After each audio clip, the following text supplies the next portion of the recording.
Welcome to Business Casual. I am Mihae Ahn, your host and author of The Stories We Tell and Perfectly Incomplete. Business Casual brings you unfiltered conversations with badass, inspiring, highly accomplished women. I am passionate about and believe in the power of sharing stories, our authentic, raw, incomplete stories, getting beyond the polished LinkedIn profiles to the real humans behind the titles. My guest today is Pascale Maplestone, founder and CEO of The Benefit Code.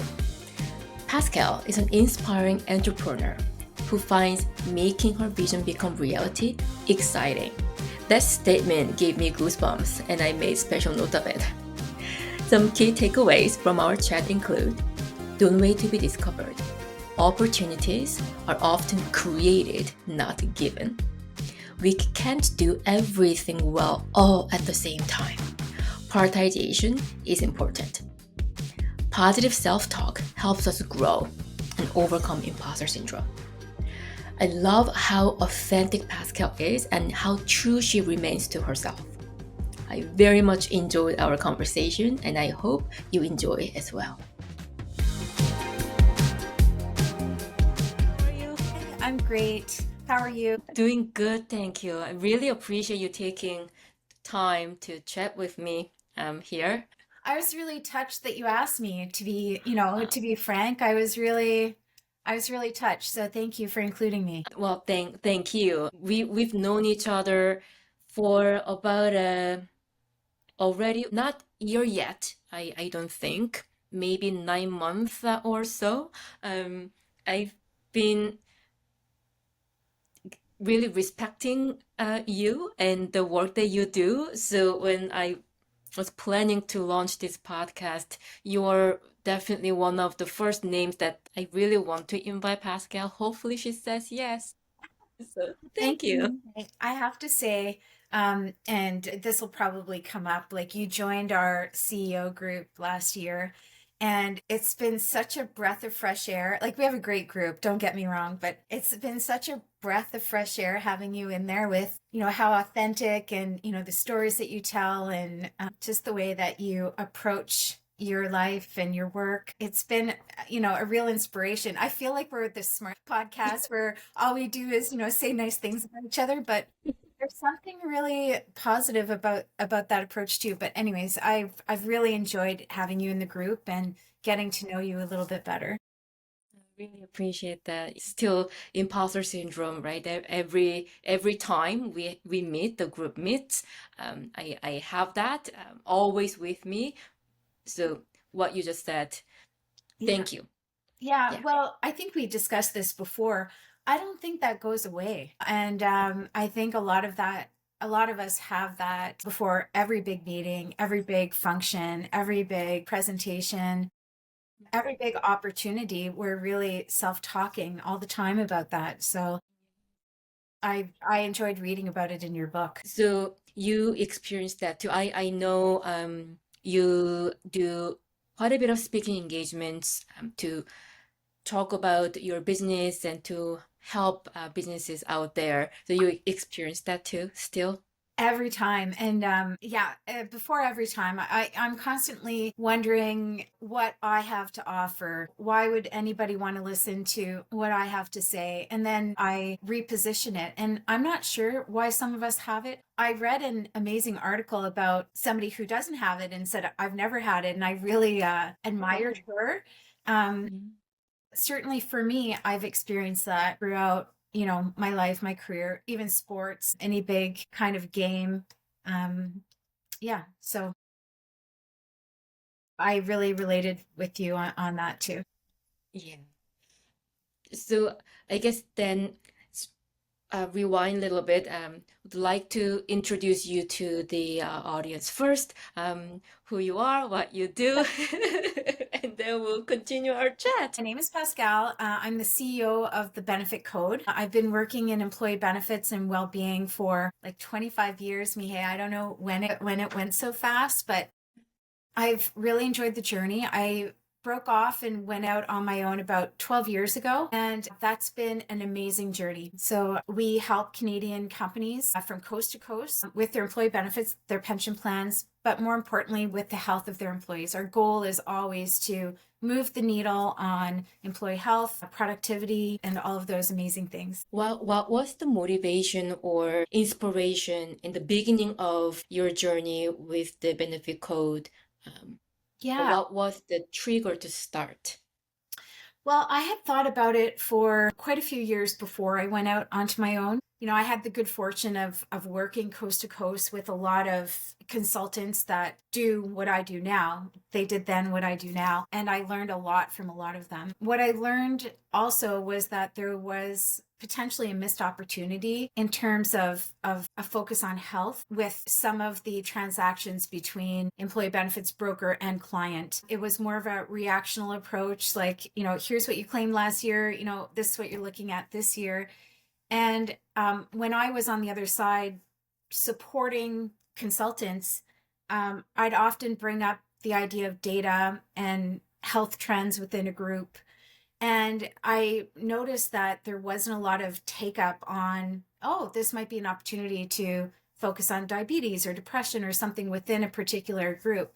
And I always thought there was an opportunity there and that I would love to, fill that gap. But it took me a while to go out on my own, a lot of self-talk and whatnot. And then I just picked a date and I did it. So I got here really from working on the supplier side, wishing that things were a little bit better, thinking that there's an opportunity to help people with their well-being and engagement within their employee sector, and then really creating that opportunity and trying to fill it over the course of the last 12 years. I mean, there are many of us who have ideas and dreams, but don't have courage to start. Having full-time job employed somewhere is in a way safer or more predictable compared to starting your own stuff, Yeah. whatever that is. So It's I true. admire Yeah, that. Yeah. thanks, Mihae. I do think it has to do with everybody's personality too, and the amount of risk that you're willing to take on. Yes. I felt lucky though, because I thought I'm going to give myself a year. Um, and if it doesn't work, I'll go and work for somebody else again. I felt like I had that opportunity to re-enter the market on the other side. So I really just went for it. And there's something to be said when you have to build and, you're building for yourself and for your legacy. Not, I don't know if what I'm creating can be called a legacy or not, but when you're creating for yourself, there's an amount of energy and nobody can say no, right? Like your vision becomes the reality. And I think that really pushed me ahead to moving on from that year. Because after the year, it's like, okay, it worked. So what do I want to do for the next year? And so 12 years later, I'm still here. Yes, I just have goosebumps that your vision becomes reality. That, oh my goodness, love that. I Thank will you. make note of that. Well, I think that's the greatest benefit to working for yourself is when you have ideas, it goes from idea to execution. Obviously, you want to think through things, right? And plan them out. And as you grow long of the tooth a little bit in terms of how long you've been in business, you can assess new ideas and risk better than when you first start. But it really is a very short, process from here's an idea, yes or no, let's go. And I really love that. One of those meetings that we had together, I always see fire in your eyes when you talk about your business. When you talked about women's health, helping women navigate through the health challenge, I saw bigger fire in you when you talked about that, and I really, really loved it. Do you mind sharing with us all things women's health, what you know and what you're passionate about, and so Yeah. on? Okay. So that's a huge question. And Yes. I didn't prepare any slides. But what we know about women's health in particular as we go through the journey is that things shift for women a little bit differently than for men, especially over age 40. I mean, before that, we're thinking about families, and we appreciate the companies that offer that flexibility in terms of timing and the ability to still grow in our positions while we're choosing family. Or now, what's amazing about where we're going with healthcare is that if we choose to have a family later, there are supports in place that make it physically possible to continue that journey. But what I really started paying attention to in terms of health and gender is that especially in our country, when we see our biggest earning potential years, so plus 40, we've dedicated our, late 20s and early 30s to like working hard and getting it ahead. And then, 40s, late 40s, mid 40s, early 50s should be our earning potential, or where we want to do the most and create the most. And what we're finding in terms of stats is that women are moving away from that and dealing with often, hormonal changes, or, things that are going on with their own bodies that affect all of us. And men are moving on to obtaining that breaking the glass ceiling, highest earning potential. And those are the years that are really creating that gap in terms of, when we talk about women not being represented at the boardroom table, or women not represented in, the top positions, in running organizations, a lot of it is because we're taking a step back in those years versus a step forward. When we're being tapped, we're often not able to operate at the same. In the past, we've just been told to accept that it happens to all women, so deal with it. But we know through the Foundation of Menopause in Canada, I think that's the name of that foundation, I've quoted it a few times in various posts, that the stats are unbelievable. The stats in terms of where women move to, or are moving away from responsibility, away from income, that's really the time. So women's health for me is about supporting each other through every step of the journey, but in particular through the times to help create that opportunity to break that glass ceiling, sit at the boardroom table, take on those roles that, our male counterparts can take at that point in their lives. Yeah, I recently listened to podcast, Mel Robbins' podcast with Dr. Sims, who's very much experted in women's health. One line that they said in the podcast was, "Women are not small men.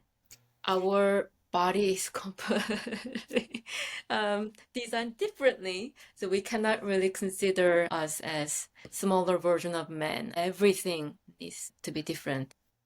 Absolutely. And I think that's a point to celebrate, because even our own group that we sit in, the men around that table, like if a few of the women are missing, they actually comment on what a different type of meeting it was, and that the voices that we bring to, and the discussion and the input that we have is just from such a different perspective. And I think that I love that we are not small men. Speaking of women in business, when you reflect on your journey so far, any advantages and disadvantages that you had because of your gender?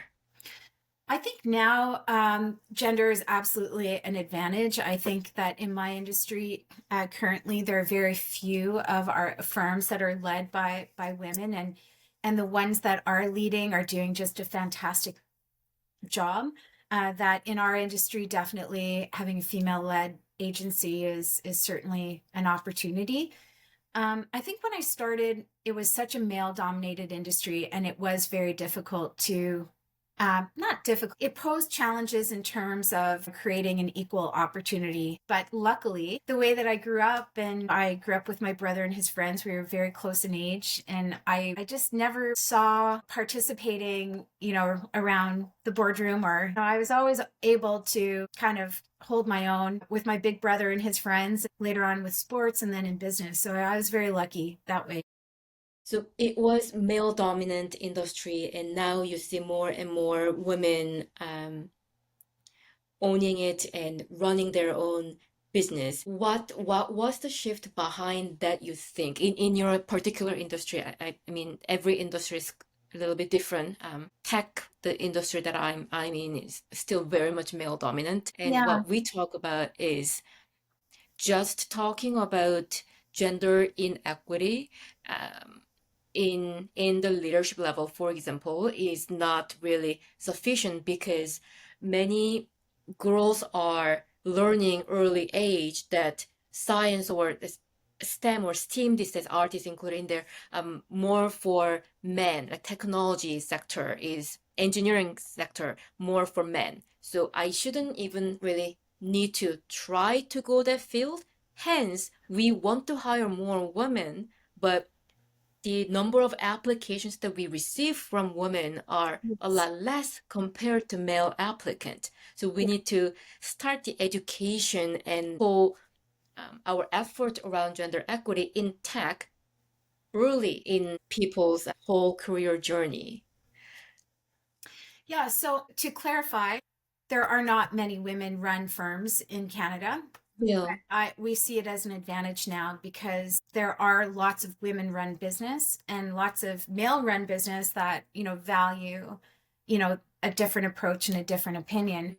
But what you're saying, in terms of like in our industry, traditionally women were doing more of the service roles and the admin roles. And now we're seeing women really do a great job of creeping up and creating that opportunity for themselves. And a lot of men and women who are promoting women based on the best person in that job. I think where we benefit versus where you benefit is that we've got women that land in our business because it's an opportunity once you graduate from university to work in a field where for your field, you're making that decision when you're 17, 18 years old, right? So it's a much different avenue, and you have to really, because a lot of our women that are leading companies are late bloomers. They've had to do a lot of self-talk to get to where they are. I mean, not all, but yeah, like you have a different, in my opinion, um, a different challenge in trying to get girls really from the age of 12, 13, 14, 15 to see the passion in tech, etc. But for us, a lot of people fall into our line of business, and then we're able to see opportunity in them and groom them from there in a good way. Yeah. Yes. No, I when I was in even in middle school, like high school age, I thought to myself, no, the question that we get, what do you want to do when you grow up? That question, my answer was, I'm gonna be a CEO. I'm gonna be the boss. And the reason why I said that was because not many women Right. were CEO. So it was more of a like rebel. I was a rebel. If that's the word, right? The right word. Yeah, Yeah. you know what? Because not many women are, I'm gonna become one. Because what I was told when I was growing up was for women, the best jobs are teacher or nurse or those typical, quote unquote, that, yes, that, nope, I'm not going to go that route just because I was told to do so. I admire your vision because when I was young, I felt like that was the most stressful question in the world. Like I needed to make a decision that would affect my Yeah. happiness for the rest of my life. I think one of the great things now is that a lot of us are taking that load off our kids. Like my daughter's going to university next year, and, as she was going through kind of that stressful process of like, I don't know what program, I don't know, where I want to go, I'm like, it can change. Like, this doesn't need to be the decision that you're going to make for the rest of your life. And I found that such a stressful decision when I was younger because how many times do we change now? We can constantly reinvent ourselves. And I find that equals freedom in a lot of ways. Yes, totally. Yeah. And I believe through the entire 20s, when I was in my 20s, I stressed myself out so much because I still couldn't figure out what I wanted to do with my life. I got degree in this field, but right at that moment, like mid 20s, I didn't want to continue that journey, but I already invested in it. So I felt like I had to stay there, but I was going nowhere. I felt like a loser and Oh, so on and so on. So yeah, yeah. that pressure. That pressure. I kind of have when I first started working, I thought that I was going to be discovered. You know what I mean? Like I'd be working at my desk, and somebody was going to go, "My gosh, you're so smart. Like, you're like you should like I'm going to create your dreams for you because I can see all the Mhm. potential in you." And I think that that was the biggest learning opportunity that was given to me, because I think some people get discovered, but I think for the most of us, we have to create and carve our own path by taking risk and taking opportunities when they come to us, and also knowing when to leave an opportunity. Or I think that's important too, like being able to change gear or direction if we need to. Yes, I totally resonate with that. The waiting to be discovered, and nobody is discovering me. Well, you have a great voice, like your books and, just your journeys, now this podcast, quite a force. Yeah. Yeah. Thank you. I learned just the way that you put it. Had to learn, had to go through the learning curves of if you just do hard work somewhere, as people recognize you and give you whatever the next opportunity that is, it didn't work that way for me. Yeah. Like you said, yeah, for some people, yes, some opportunities were given to them because they have some genius, but most of us, it doesn't work that way. Most of those opportunities are based on relationship, which you don't realize till you're older, Mhm. especially like for maybe us or other people too, is that, making sure that those developing relationships, whether they're with your boss, and those are important because they come into play in terms of creating that opportunity for yourself if you're going to work for someone else. And this whole idea of, going back into the office for some of the new younger workers, this is going to become really important, I think, to develop those relationships as they enter into years of promotion and opportunity, if that's what they want for themselves. And not being afraid to raise hands time to time when there is opportunity, like you said, because if you don't raise your hands, there's slim chance of opportunities just being brought to you on a silver platter. Here you go. You need to go You know, get it. I think you brought this up in one of our meetings, and I totally agreed with it at the time. Like, even though, I wasn't afraid to, get into the mud with, my brother and his friends, I also wasn't very good at putting up my hand and asking for things. We're kind of taught to, like, be, um, to wait for somebody to tap us on the shoulder. I really respect the younger, I sound like I'm 80, but the younger generation, nothing wrong with 80-year-olds, but I sound like I'm older when I say that I really respect the younger generations because they're not afraid to speak for themselves. It's one of the reasons why we've had such good push into female health, etc. They started the conversation for themselves in terms of making sure that they're covered at whatever they need, whether it's fertility support, etc. And then it moved into, the older generations, and now people are having those really open conversations. And I very much respect that. I guess it's the way that maybe my age group, not so much yours, but brought up their kids to really speak for themselves, because we didn't.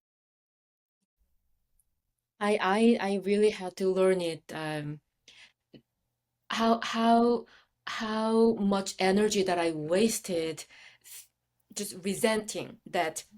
Well, I'm working so hard. Why nobody is Yeah. noticing me? Like that resentment, without realizing that because you're not speaking for yourself, because you're not putting yourself out there, just working hard doesn't. So I had to learn it hard way Yeah. after a lot of resentment built. And what happens when we resent in those moments? We stop working hard, right? We stop working hard, and we stop giving back, and we stop being creative, and then it's no longer a good fit between where we are and where we're at. And that's, a really good lesson that I also learned, is that, like, it's a two-way street. We have to, put our hand up and learn to express ourselves in a very positive and in a way that we're able to not demand, but let our wishes be known. And then they're out there in the universe, but not saying anything, nothing will ever come. But if we don't say anything and we're kind of like, and then it creates this toxic environment that's doesn't work for anybody. So that was a big lesson.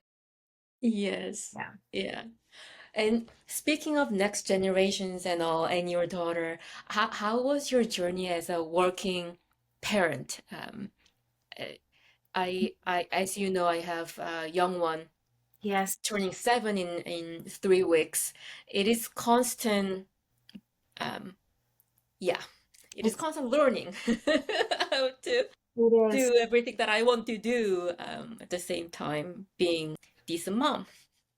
Yeah, so it is a constant kind of juggle. And I think that, where I ended up making some choice, as I built the business and I was, a single parent, was just focusing on that because there's really not a lot of time to do a lot of things very well. So I really wanted to stay focused on obviously being present, being home when school was out, being home when, bus arrived, picking up, coaching teams, like really investing in that. Now, I mean, now that I'm at the end of that journey, I realize that maybe there's the opportunity to develop a little bit more on the personal side, but you really do end up making choices as a parent, not just as a single female parent, but as a parent, to what becomes important. And it goes so fast. I wish I had spent more time. I wish I was more fun when I wasn't so tired from working. I wish I look at my sister-in-law and she's so fun all the time, and I'm like, I wish I was that fun all the time, not just sometimes. So we get inspiration from very interesting places, like in terms of what we want to do. And she makes me more fun. And I'm more fun from watching the fact that, she'll get into the car, drive to Montreal and watch the Canadiens game outside the state, like with her sons. I'm like, you're so cool. Yeah. So. Yes. Yeah, there were times I still need to do a better job, I think. But between my phone and my face, my daughter putting her head in Oh, between, yes. letting me know that she's there. Like, those moments, okay, Yeah. come on, let's do a better job of Yeah. being present. Just because, right, you physically your body's there doesn't mean that you are present with your kid. So Yeah. I think I totally agree. And those are ways that we can keep reminding ourselves to be present, not just, in the same location. yes, yeah. I think that self-talk is how we grow, right? Mm, That we recognize there's an opportunity and we push ourselves to fill up that space. very true. Speaking of self-reflection and self-learning, what would be the most recent thing that you taught yourself or learned from your own experience? Okay, good question. So I did a really tough panel presentation last year. Like, it was all about, um, the evolution of, healthcare in Canada and where we need to be and, what's broken, what can we fix, and where can we kind of fill the gaps. And I was sitting on a panel with like these two women that were like mind blowing in terms of education, accomplishment, where they were working at in their life, contracts and legal advice. And I really felt out of my depth in terms of what I could offer. And I really had to self-talk on my way up to that panel and just remind myself just to be myself and offer what I was brought onto. I wasn't brought for legal advice. I wasn't brought for transformational advice. I was brought for what can we do today just to fill the gaps. And so it was an opportunity to say to myself, I'm not that. This is what I am. What I have to say is also interesting ish. And just to be myself. And then when I walked away from the opportunity and I looked back, I was really proud that I was able to contribute at that level and keep it really simple, because we had some tough questions, and not trying to pretend that I'm a doctor or a lawyer was obviously I never would, but you know what I mean. Yeah. It was an opportunity that I really felt stretched in, but I feel like I did a good job being myself. And I guess that's what you really need to embrace. And that's what I keep learning is be yourself. If people don't want to listen to you, they don't have to. If you can help one person or two people with information, then that's really what we're here to do. Or that's what I'm here to do anyway. Yes, totally. Um, before I started working on my first book, that was for years what stopped me. Because who do you think you are? That self talk. Nobody wants to hear your story. It's not interesting enough. I hear that. Yeah. It's interesting that self-talk, it's so important for growth and also for putting yourself out there, and you know and also thinking about what we enjoy to listen to. When I'm listening to a podcast that's not about true crime, or Sean Hayes isn't talking. I'm going to see him in London. I'm so excited about his. Oh, yes. Yeah. Just from driving and listening to him on the podcast. Good night, Oscar. Anyways, so I really think about who I like to listen to, and it's real people, who are talking about what makes them tick, and how they live day to day and how they grow and what inspires them and how we can take care of each other and ignore the noise, because it's really okay that not everybody agrees with you. Very true. The likability trap that whatever that we do, whatever we say, we want everyone to accept us and approve us and like us. That is such a trap, right? Then you cannot really move Yeah. forward. I deleted all of my, other than LinkedIn, I deleted all of my social accounts a few years ago. And it was like a breath of fresh air in terms of not feeling like that I was, not living this life that appeared to be what everybody else was living. And it really did open up a lot of opportunity to, I mean, obviously be more present in my own life, but not compare and not worry about likes and dislikes, and just, to do your best.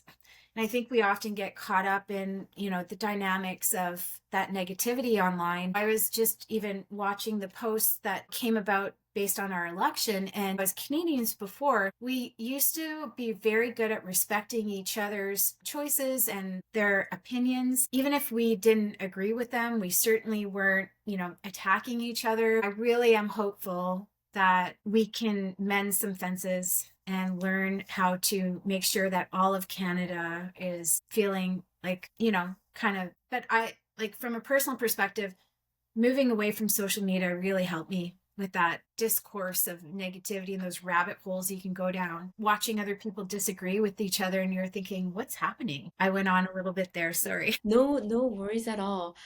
Any other things that you do to ground yourself and reduce stress and anxiety on a daily basis? Do you have any rituals that you do?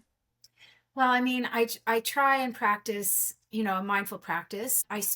So one of the things that, and actually when I heard Greg Wells speak a couple weeks ago, I was really impressed that I had heard this before and I do it. I really do protect my first hour of the day and my last hour of the day. Obviously, once, kids are off and whatnot, but my first hour, I really try and, keep it quiet and respect. And my last hour of the day is also like a regroup, you know, like quiet, calm, reflective hour.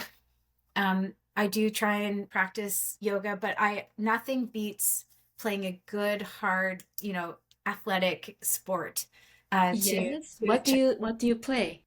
well, okay. I used to play quite a few sports, and I've kind of downgraded, or not, no, maybe we'll cut that, not downgraded, but I did pick up pickleball last year, and I know that probably Yes, middle aged, but I did. And it's pretty competitive, I have to say. I heard. It's very competitive. I like tennis. I play all kinds of sports with kids, ski, golf, whatnot. But obviously in the gym, it's very good. When you're sweating, you're feeling pretty good about life. Yes, yeah. I didn't really do sports growing up. I grew up in Seoul, Korea, and playing sports is that the whole scene that we have here is not there. So it Yeah. was a little bit different environment that I grew up. Um, so yeah, sports is a whole new thing to me still, but that building habits is what I try to do. Carving out bunch of time is very difficult with everything that is present in my life, but I told myself, okay, at least 5 minutes a day, just time for yourself to do something for your physical and mental health. Yeah. Let's start there. And if as soon as it becomes habit, then it gets easier, right? That the building habit is difficult. So that's what I'm trying these days. 5 minutes a day. Well, I'll tell you what. I'll bring my pickleball rackets to our retreat in the fall, and we can Oh, play okay. minutes. It sounds good. I've never played it before. Even tennis, I've never played it. It's fun. Like it's kind of like a court version of ping pong, I think. Anyways, I Uh, do quite enjoy it. right. Yeah. Yeah. Nice. What is one thing, if there's one thing, I have a feeling that there are more than one, that you are still figuring out in life? Everything. I feel like I'm figuring out everything. I think that as we go through life, like everybody, we start thinking about what's happening around us. Our parents are getting older, and so we're trying to figure out how to navigate that because dynamics are changing as our kids get older. We're trying to give them their freedom and encourage them to find who they are. And so I feel like I'm still figuring out everything. Having a team that I work with, I like to be more strategic about that and really surround myself with amazing mentors in terms of making sure that everybody has the opportunity of doing whatever they want to do.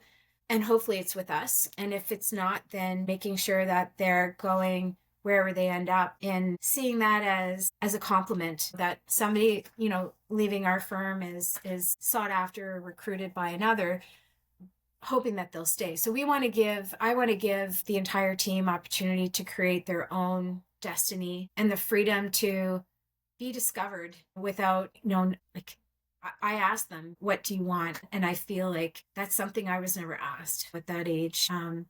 Especially the stars that you've got on your team. You want to make sure that you're supporting them before they find their own voice. So I think I'm still finding that journey, and that journey brings me a lot of happiness. Yeah. Time is time flies when we have good conversations. Yes. I To be enjoy mindful talking. of your I hope maybe you'll edit the pickleball stuff. I don't know, but that's a little No, cooler than that I am. was really good. I mean, pickleball, I've heard from so many different people by now. They It's all so cliche, recommend. right? It's so cliche, but it is. It's just an easy thing. I play with my daughter sometimes. It's really fun. Oh, Yeah. nice. Yes. Um, There anything else that you'd like? Oh, sorry, I interrupted you. no, I was just gonna say, like, I really appreciate, having the conversation. You're such an inspiration to me. I enjoy being in your, like My inner circle. your inner circle. I appreciate being in the same room with you. I appreciate, getting to know you a lot better, and I'm just so thankful for that. Well, thank you. Exactly same goes to you. Thank you very much. My And pleasure. thank you for the time. Time is the most precious resource that we all have. Really appreciate it. My pleasure. Thanks, Mihae. Thank you. Talk to you later. Talk to you later. That's it for today. Thank you for tuning in. Please remember, you have more agency than you often realize. Choose your stories. I'll see you next time.